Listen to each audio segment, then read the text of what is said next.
네, 안녕하세요 여러분. 김나희의 기분이 좋아 시간입니다. 오늘 기분이 좋아 기업 분석 시간에는 여러분들 KT에 함께 이야기하도록 하겠습니다. 사실 주간 자소서 시간에서도 선생님들께서 KT에 대한 이야기를 해주셔서 여러분들께서 오늘 기업 분석 시간 짧게 좀 참조를 하시고 주간 자소서 참조하시면 KT 관련해서 지원하시는데 좀 더 좋으실 것 같아요. 그래서 오늘 KT에 대한 시간을 마련했고요.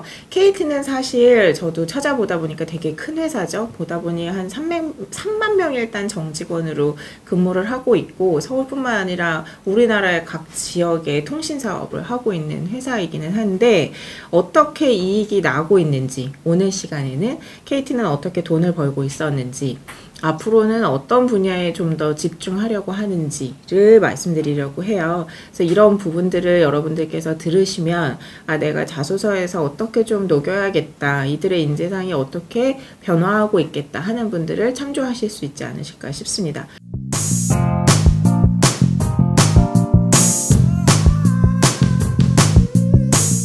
자, KT의 매출액을 사실 보면 가장 큰 비중이 어디서 얘네는 돈을 벌고 있을까요? KT는 이동전화에서 돈을 많이 벌고 있습니다. 그래서 굳이 이동전화와 비이동전화 부분을 나눠서 보면, 매출액 비중을 나누면 이동전화 부분이 37%, 그리고 비이동전화 부분이 63%로 나와요. 그래서 2016년 같은 경우에는 뭐 비이동전화 쪽에서 성장이 좀 되면서 회사에서 좀 돈을 벌고 있는데, 사실 통신업은 여러분들 여태까지는 굉장히 이거는 기간 산업이잖아요. 그러니까 아무나 들어올 수 없는 산업이고, 우리나라의 회사가 사실 3개밖에 없죠. KT하고 SK텔레콤하고 LGU+. 그래서 투자가 굉장히 회사 입장에서 많이 되어야 하는 사업이고, 나라 입장에서도 아무나한테 이거를 줄 수 없는 사업이기는 한데, 한번 되면 굉장히 이게 안정적으로 계속 가는 그런 게 좀 있었어요. 그래서 시장에 엄청나게 크게 변화나 혁신이 일어난다기보다는 뭐 우리 3G, 4G, 5G까지 지금 얘기가 나오고 있지만, 시장 내에서 이 기업의 변동성이라고 하는데요. 이 기업의 그 진폭, 그 성장의 진폭이 그렇게 크지는 사실 않았던 회사 중에 대표적인 한 군데가 KT이기는 했었거든요. 근데 여태까지와의 흐름과는 좀 다른 그런 부분들이 앞으로 좀 생기지 않을까. 그렇지만 앞으로도 계속 고민이 좀 필요하지 않을까 하는 생각이 드는 그런 회사들 중에 하나이기는 하죠. 왜냐면 일단 이동전화랑 비이동전화에서 회사가 돈을 벌어요. 그런데 이동전화, 비이동전화, 그러니까 집전화나 핸드폰 여러분들 생각해 보시면 돼요. 없는 사람이 없잖아요. 그쵸?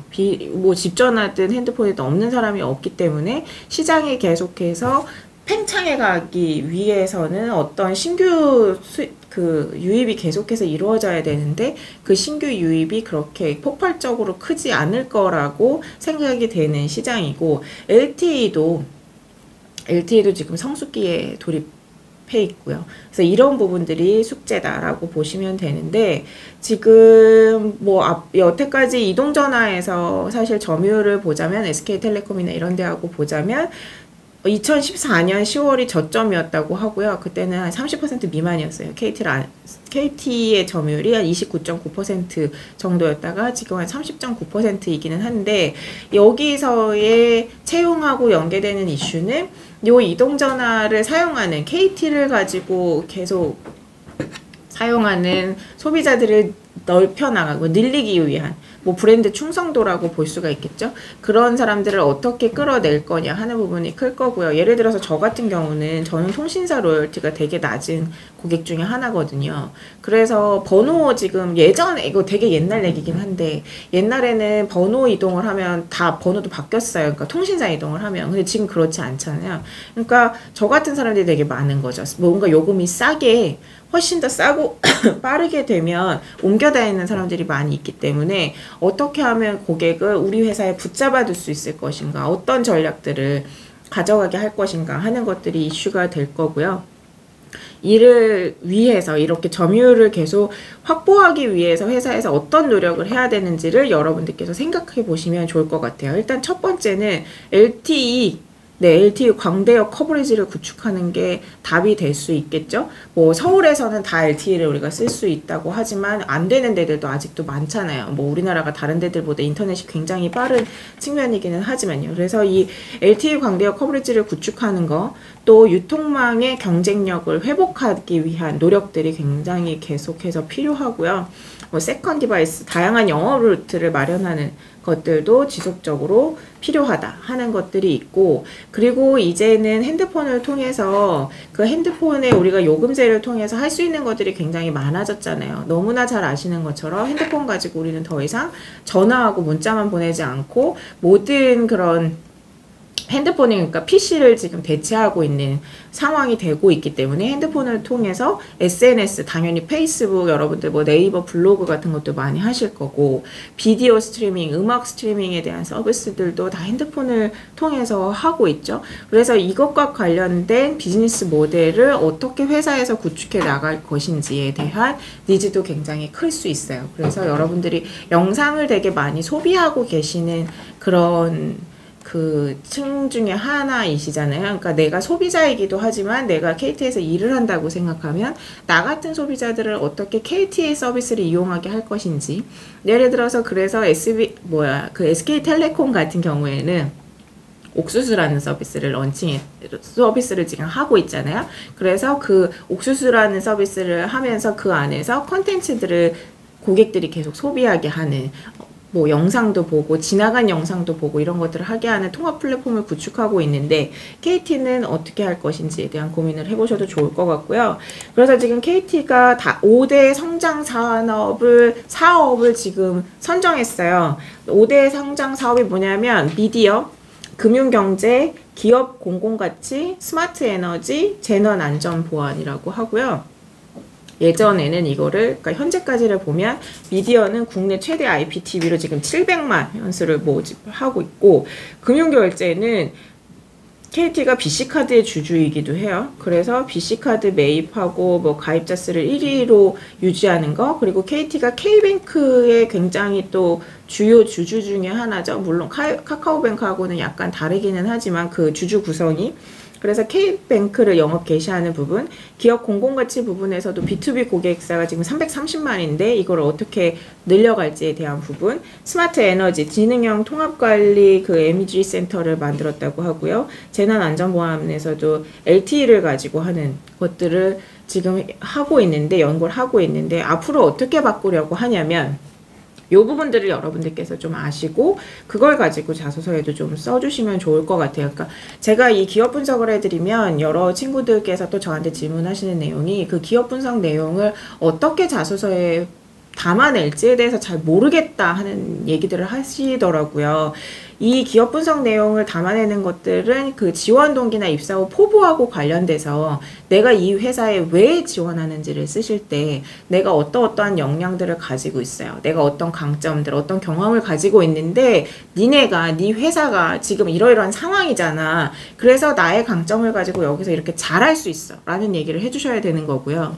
입사 후 포부를 사실 물어보는 것도 여러분들이 이 회사에서 어떤 사람으로 성장하고 싶은지를 기업은 보려고 하는 거예요. 그냥 단순히 여러분들이 어떤 전문가가 되는 거는 나의 바람인 거고, 내가 그 회사에서 그 산업에서 어떻게 전문성을 발휘하려고 하는지를 쓰라는 거거든요. 그러면 당연히 기업 분석에 대해서 그 기업의 이슈들 중에 내가 기여할 수 있는 부분이 무엇인지, 그것들을 어떻게 변화시키고 나가고자 하는지 써셔야 되는 거죠. 그래서 이 미디어 부분에서는 앞으로 이 가입자 기반이 지금 제일 많거든요. KT가. 그래서 굉장히 독보적인 가입자 기반을 가져가고 있는데, 이걸 통해서 IPTV, VR, AI 등으로 확장하려고 하고 있고요. 그러면 여러분들은 이걸 가지고 쓰실 때 내가 미디어에 되게 관심이 많았던 사람이에요.